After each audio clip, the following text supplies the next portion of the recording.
Hello, in this video I'm gonna show you how to change the device name on your Sharp Android TV. In order to rename your Sharp Android TV, simply click on Settings in top right corner, then go to Device Preferences, About, and now Device Name, and you can click on Change, then select either a preset name or enter a custom name.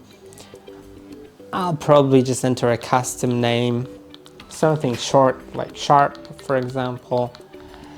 And that name will be actually displayed in Google Cast option. So if you want a cast screen, it'll be displayed there. It'll also be displayed in the Google Home app or anywhere else where the name should be displayed. I hope that this video was helpful. Don't forget to like and subscribe, and see you in the next one.